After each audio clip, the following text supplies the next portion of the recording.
Hola, muy buenas, bienvenidos a todos.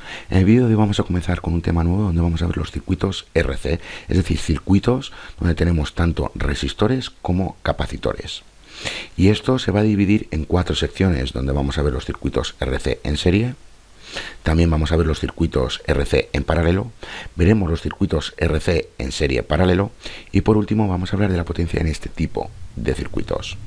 Deciros lo siguiente, que cuando tenemos un circuito totalmente resistivo, es decir, donde solo tenemos resistores, nosotros ya sabemos calcular la resistencia total.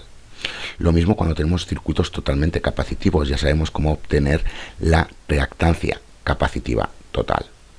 Ahora bien, cuando estamos en circuitos RC, lo que tenemos que obtener es la oposición a la corriente total, y a eso se le conoce como impedancia, porque estamos contando los efectos tanto de la resistencia como de la reactancia capacitiva. Y cuando estamos en circuitos RC y estamos con corriente continua, no tenemos ningún problema porque ya sabemos cómo calcular la resistencia total y también sabemos cómo se comporta el capacitor frente a la corriente continua, y ya sabemos que se comporta como un abierto.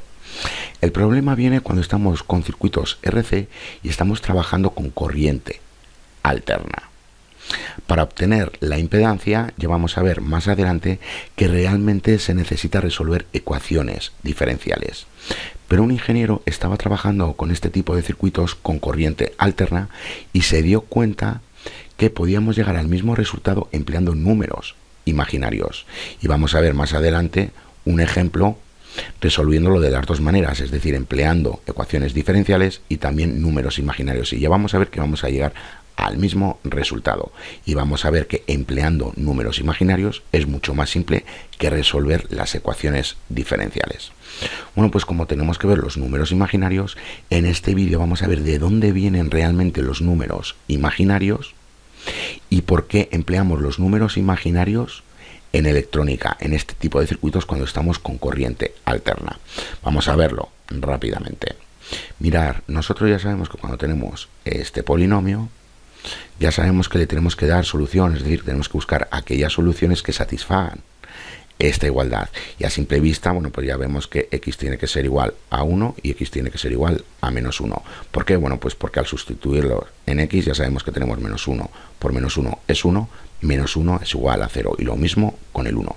Si es más complejo, bueno, pues ya sabemos que tenemos que resolver de esta manera, pasar el número al otro lado, ya que obtenemos la raíz cuadrada.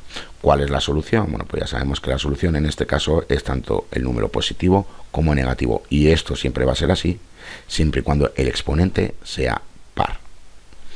Ahora bien, si estamos con un exponente impar, como en este caso, bueno, pues ya sabemos que tenemos x al cubo es igual a 1, y aquí tenemos la raíz cúbica de 1.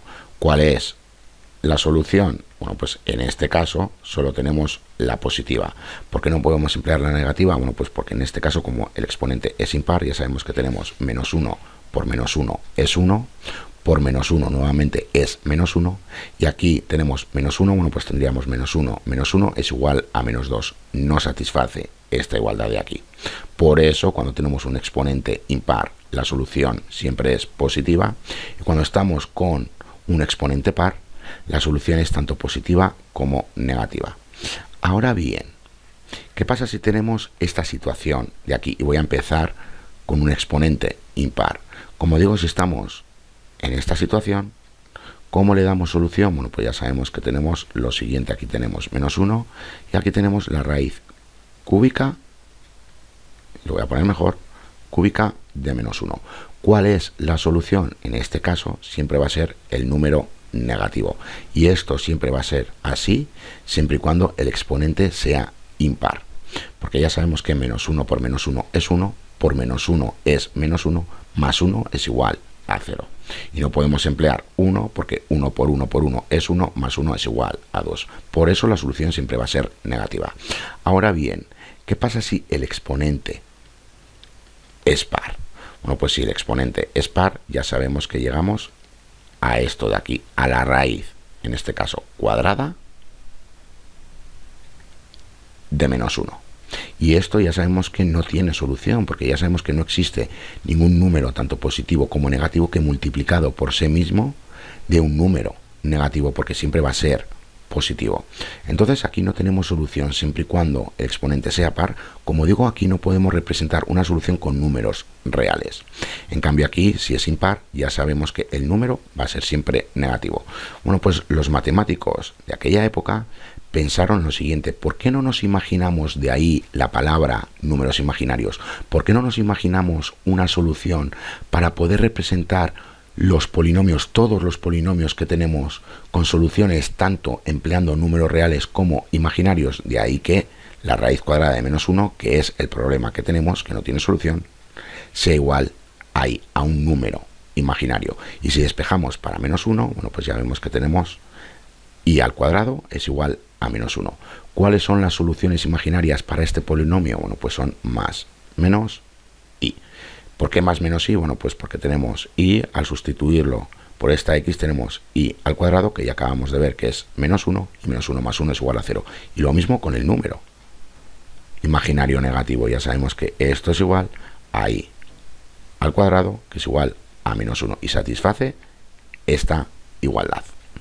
Bueno, pues como digo, se imaginaron una solución empleando números imaginarios para poder representar las soluciones de todos los polinomios, aquellos que no tenían solución con números reales, empleando números imaginarios, y aquellos que tenían una representación empleando números reales. Ahora que ya conocemos de dónde viene el número imaginario, ¿cómo representamos nosotros los números reales? Ya sabemos que tenemos que emplear una línea numérica. Empleando esta línea numérica, nosotros podemos representar todos los números reales. Aquí tenemos en el medio el 0 y en la parte de la derecha tenemos todos los números reales positivos. Estoy empleando solo números enteros, pero también contamos los decimales, porque en la parte de la derecha tenemos los números reales positivos, todos los números reales positivos, y en la parte de la izquierda tenemos todos los números reales negativos. Nuevamente estoy empleando números enteros, pero también contamos con los decimales. ¿Qué pasa si estamos en dos dimensiones? Bueno, pues colocando aquí otra línea numérica.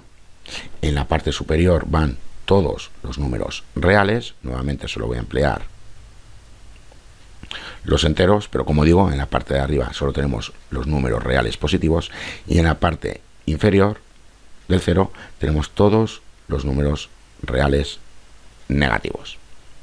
Y si estamos en una tercera dimensión, ya sabemos que colocando otra línea numérica, así es como representamos los números reales positivos en esta parte, y así es como representamos los números negativos reales en esta parte de aquí.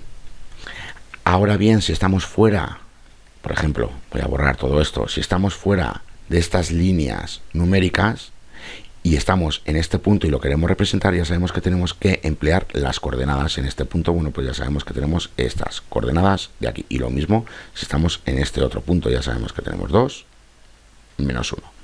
Ahora bien, ¿dónde colocamos nosotros en esta línea numérica los números imaginarios? Nuevamente tenemos esta línea numérica, la voy a poner recta, donde aquí tenemos el 0 y aquí tenemos todos los números reales positivos. Nuevamente solo voy a emplear los enteros, y en la parte de la izquierda tenemos todos los números reales negativos. Como digo, ¿dónde podemos representar nosotros los números imaginarios en esta línea numérica? Bueno, pues ya sabemos que ese número imaginario es igual a la raíz cuadrada de menos 1. Bueno, pues ya sabemos que la raíz cuadrada de menos 1 ni es mayor que 1 ni menor que 1.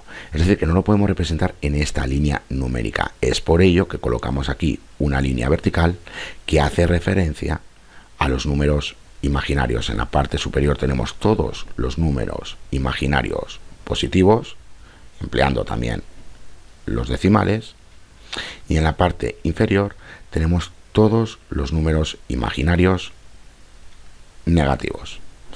Bueno, pues como aquí tenemos un plano donde estamos representando los números reales y los números imaginarios, a este plano se le conoce como plano complejo. ¿Por qué plano complejo? Bueno, pues porque si queremos representar un punto fuera de estas líneas numéricas, por ejemplo este punto de aquí, bueno, pues lo representamos con estas coordenadas donde tenemos tanto números reales como números imaginarios. Como tenemos números reales y números imaginarios, a esta combinación se le conoce como número complejo. Es decir, cuando tenemos una suma donde tenemos números reales y números complejos, voy a poner aquí 3 para que no sea igual a esa coordenada, a esta combinación se le conoce como números complejos. Hablo de suma, pero bueno, pues también puede ser una resta. Como digo, cuando tenemos números reales y números complejos en la misma operación, a esa combinación se le conoce como números complejos.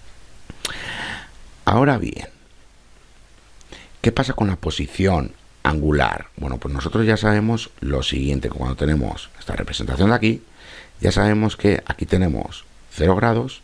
Si nos desplazamos en sentido contrario al movimiento de las agujas del reloj, ya sabemos que aquí tenemos los 90 grados, aquí tenemos los 180 grados, aquí tenemos 270 grados y por último, cuando hemos realizado la vuelta completa, tenemos 360 grados. ¿Por qué digo esto? Bueno, pues fijaros en lo siguiente. A esto se le conoce como operador i. Y si nosotros comenzamos desde este punto, es decir, 1, y le multiplicamos por ese operador i, por ese número imaginario, ¿qué es lo que obtenemos? Obtenemos directamente el número imaginario. En este punto de aquí nos hemos desplazado hasta este punto, es decir, nos hemos movido 90 grados. Ahora bien, si tenemos ese número imaginario y lo volvemos a multiplicar por un número imaginario, obtenemos i al cuadrado, que ya sabemos que es igual a menos 1, es decir, que nos hemos desplazado hasta este punto, otros 90 grados. Si a ese menos 1 le multiplicamos por i, ya sabemos que obtenemos menos i, hasta este punto de aquí nos hemos desplazado, y por último, si tenemos menos i por i, bueno, pues ya sabemos que tenemos menos i al cuadrado, o lo que es lo mismo, menos i al cuadrado, o ya sabemos que tenemos menos por menos 1. Esto es igual a 1. Nos hemos desplazado a este punto de aquí. Bueno, pues por eso a este operador también se le conoce como operador rotatorio. Porque realmente al usarlo, bueno, pues ya vemos que pasamos de un número real a un número imaginario cuando hacemos esta multiplicación de aquí, y nos hemos movido en 90 grados en este caso. Por eso a este operador se le conoce como operador rotatorio. Y también deciros una cosa, y es la siguiente, que realmente para representar los números imaginarios usamos i, como acabamos de ver. Pero en electrónica no usamos i, sino que usamos una j como número imaginario. ¿Por qué? Bueno, pues porque si empleamos este operador nos podemos confundir con la corriente instantánea. Recordar, y para que no haya confusión, lo representamos como una j, pero es lo mismo, es un número imaginario. Ahora bien, ¿por qué empleamos estos números imaginarios para realizar cálculos en electrónica, sobre todo cuando estamos con circuitos RC o circuitos RL, donde estamos empleando inductores, o circuitos RC y tenemos una corriente alterna?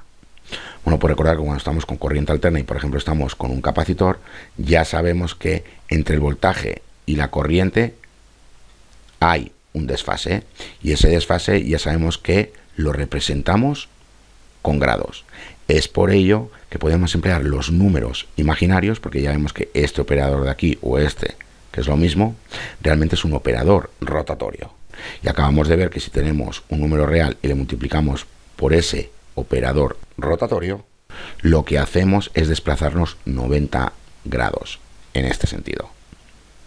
Es por ello que realmente lo podemos emplear en electrónica, y cuando realicemos unos ejercicios lo vais a terminar de entender.